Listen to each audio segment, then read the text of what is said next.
निश्चितपणे असं आहे, कार्यकर्त्यांना सन्माननीय पक्षाध्यक्ष राजसाहेब ठाकरे, अमितसाहेब ठाकरे यांची जेव्हा कौतुकाची थाप मिळते तेव्हा ते अजून जोरात काम करतात. ती कौतुकाची थाप द्यायला त्यांना बोलवलेलं आहे. प्रताप सरनाईक यांनी हा मुद्दा आता पाठी घेऊ नये, माघार घेऊ नये असं सुद्धा एक्सपोज तुम्ही केलं आहे. हो, मला वाटतं की आज जे काय बैठकीचं सत्र आहे, या बैठकीच्या सत्रामध्ये महाराष्ट्र नवनिर्माण सेना, वाहतूक सेनेला कुठलेही आमंत्रण आम्हाला दिलेलं नाही आहे. म्हणून मला शंका आहे की कुठेतरी हा निर्णय पाठी घ्यायचा प्रयत्न सरकार करतंय की काय. तर आमचं त्यांना आव्हान आहे की त्यांनी ते पाठी घेऊ नये. पण सर, आपण जर बघितलं अमराठी जे आहे ते 4 मे पासून संपावर जाणार आहे असं देखील म्हणतो. जाऊन काय फरक पडतो? कायद्यात काहीतरी दुरुस्ती करावी लागेल आणि अंमलबजावणीसाठी वेळ लागू शकतो. ठीक आहे, वेळ देऊ आम्ही, वेळ देण्याबद्दल काही प्रॉब्लेम नाही आहे, पण मागे घेऊ नये. पण कुठे ना कुठे मागे घेण्याचं कुठे ना कुठे चर्चा त्या गोष्टी सुरू आहेत असं मला वाटतंय का या सगळ्या दृष्टिकोनाने? संजय निरुपम आता ज्या अर्थी आम्हाला बोलवलं नाही बैठकी बोलले, त्या अर्थी मला वाटतं मागे घेण्याची प्रक्रिया चालू झाली असेल.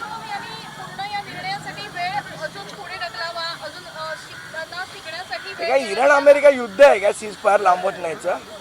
पण 1 मे पासून जी आहे मराठी सक्तीचा, त्यासाठी आता डेडलाईन मागितली पुढे ढकलण्यासाठी. संजय निरुपम यांनी मंत्री प्रताप सरनाईक यांच्याशी फोनवर. माझं म्हणणं, निर्णयाची अंमलबजावणी किती तारखेपासून करणार ती तारीख पण समजा. तुम्हाला वेळ पाहिजे ना, ठीक आहे, चला दिला. 1 मे नाही, 15 मे, 20 मे, 25 मे, काहीतरी तारीख आज जाहीर करा.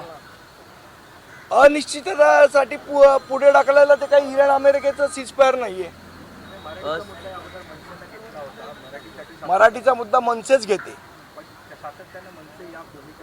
आम्ही या भूमिकेवर नेहमी ठाम असतो. सरकारने घेतलेल्या निर्णयावर ठाम राहावं एवढंच आमचं सध्या आव्हान. सरकारने घेतलेल्या निर्णयालाच त्यांच्याच पक्षातले नेते विरोध करताना बघायला मिळत आहेत. मी परवा सुद्धा सांगितलं, आज जर स्वर्गीय आनंद दिघे साहेब असते तर संजय निरुपम सारख्याच्या कानाखाली 2 वाजवले असतात त्यांनी.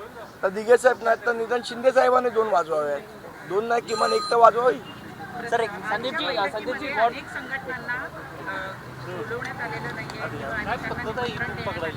शासनाला खरंच असं वाटतंय का की तोडगा काढावा? मला असं वाटतं ज्या अर्थी आम्हाला बोलवलं नाही त्या अर्थी ते बॅकफुटवर जायची तयारीत आहे. अनिवार्यावरून माफक हा शब्द जो आहे तो सरदेसाई यांनी वापरलेला बघायला मिळालेला आहे. याच्या आधी अनिवार्य असं उद्देश केला होता, त्यानंतर माफक मराठी आलं पाहिजे असंही त्यांनी म्हटलेलं आहे. तुम्हाला वाटतंय व्यावहारिक ज्ञान असं? बघा, आमचंही म्हणणं आहे की व्यावहारिक मराठी भाषेचं ज्ञान असलं पाहिजे.